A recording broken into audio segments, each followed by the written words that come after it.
The Mini 4 Pro has finally arrived. It has taken longer than usual, as I was busy with the R3, and I was really enjoying it. Excellent drone. It is quite unusual to have two major DJI drones being released one right after the other, as it was the case now for these two models. Since I know that a lot of you are into photography, this video will cover all you want to know about the photo quality and functionalities of this new model. The sensor size is 1/1.3 inches with a field of view equivalent to 24 mm, a very wide aperture of f1.7 and a real photo resolution of 12 megapixels. It is the same camera as the Mini 3, Mini 3 Pro and the wide-angle one of the R3. In the photo video menu above the shutter, we choose Photo and then tap on it to access the different photo modes. Below Single Photo, we have automatic exposure bracketing, with a choice of 3, 5 or 7 shots, instead of 3 or 5 in previous models. This can be useful in case of extreme dynamic range. Then we have time shots for stop motions or for taking selfies after putting away the remote controller, and burst shots for sport and action shots. The 48 megapixel mode is not in this menu anymore, but it can be selected in the camera tab of the settings or in the exposure window at the bottom right of the screen. This is handy, as now the 48 megapixel mode can be applied to automatic exposure bracketing shots or panorama. Like the Mini 3, the Mini 4 Pro can rotate the camera by 90 degrees to take vertical photos or videos by clicking on the icon to the left of the shutter. This feature is a major selling point for users active on social media platforms. It is meant mostly for video, but I find it also useful for photography, for unusual creative shots. I like DJI Fly app, but there is something annoying in the exposure that DJI should fix soon.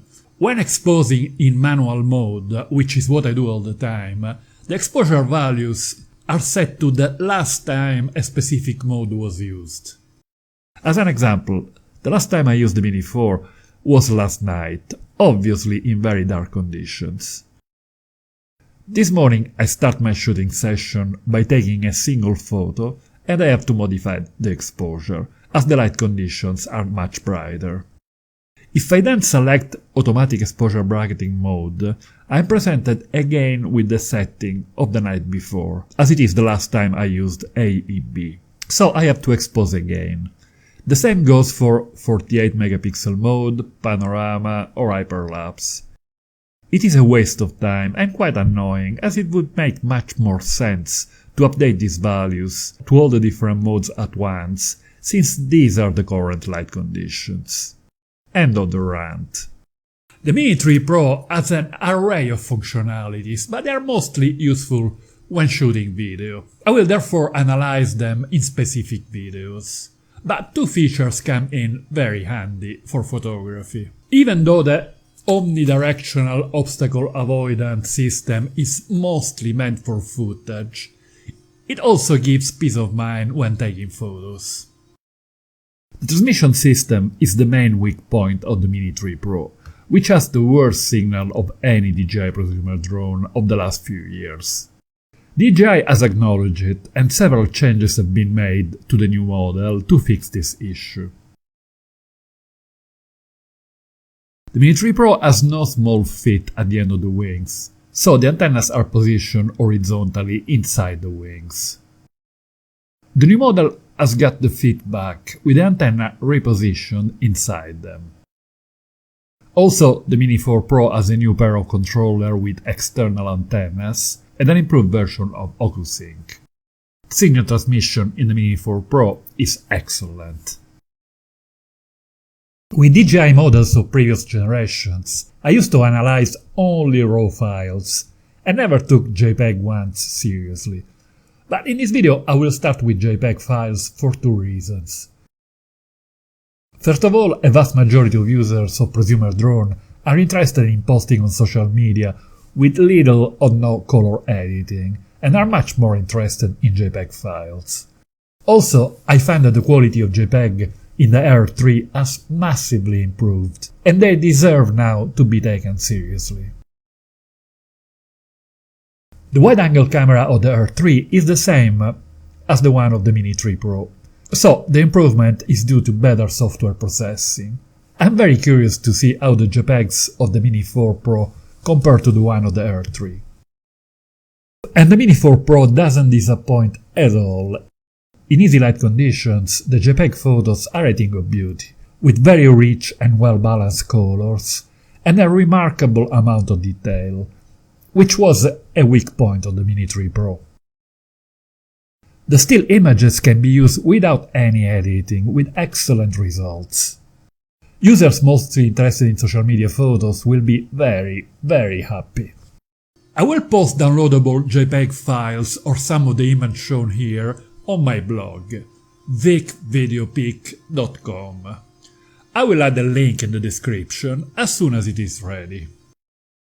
By turning the camera towards the ground for top-down shots, we take the sky out of the equation to focus on detail and colors.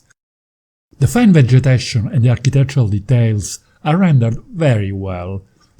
The image looks very sharp, a big improvement compared to the Mini 3 Pro. The most difficult situation in drone video or photography is shots in the direction of the sun, due to the extreme dynamic range. Until a few years ago with drones, I would never take photos or video with a camera facing anywhere south, to avoid disasters. But the technology has improved incredibly fast. The quality of the lens in the whole DJI prosumer line is excellent. Even in images with the sun in the frame, there are no nasty flares, loss of detail and saturation, or chromatic aberrations. With the sun just outside the frame, the relatively small sensor of the Mini 4 managed to maintain a decent amount of info in the shadows, while keeping the highlights under control.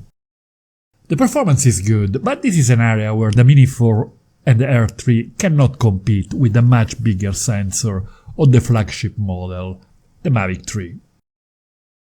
A few of the features that were reserved for the top models, like omnidirectional obstacle sensors and waypoint mode, have now trickled down to the more affordable ones. But true professional photo and video qualities remains territory of the Mavic 3, as it is for the variable aperture. In this department with the Mini 4 Pro, I expect even better results using the RAW files. I've color graded all the photos shown here with Luminar Neo, the software I use for photo post-processing. You will find a link to Luminar Neo together with a discount coupon in the description. You can watch my video about it by clicking on the link above.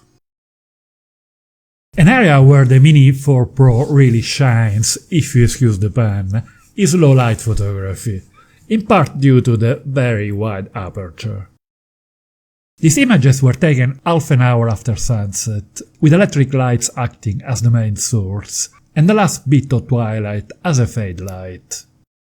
The ISO value is the base one, 100, for all of them. Who needs higher ISO values? I know that some people might think that these are not low light conditions, but believe me, it was pitch dark. Here they try to save money on street lights, so whenever they are on, it must be very dark. The results in night footage are sensational. Here the Mini 4 Pro can almost compete with the mighty Mavic 3. Moving to RAW files, I am immediately surprised by the amount of detail. This is a weak point of the Mini 3 Pro, and I was expecting more or less the same with the new model, since the camera is the same. But with the Mini 4 Pro the images look sharper. Even in deep crops and in elements in the background, the vegetation and the architectural details are very well reproduced. I will soon do a comparison with the Mini 3 and the Air 3 for photography, but my first impression is that DJI has improved the algorithm of the smart photo to improve the fine details. As expected, the RAW files respond to post-processing even better than the JPEG. The amount of information contained in the shadows is beyond my expectations. The performance in high dynamic range situations is excellent, and even in very low light the shadows have plenty of detail. I will make several other videos about more specific aspects of photography with the Mini 3 Pro, covering topics like panorama, 48 megapixel mode, automatic exposure bracketing, night photography, camera setting for photos, photo comparison with other DJI models, and so on. I will add here a link to a playlist as soon as they are ready. If you found value in this video, don't forget to hit the like button. Thank you.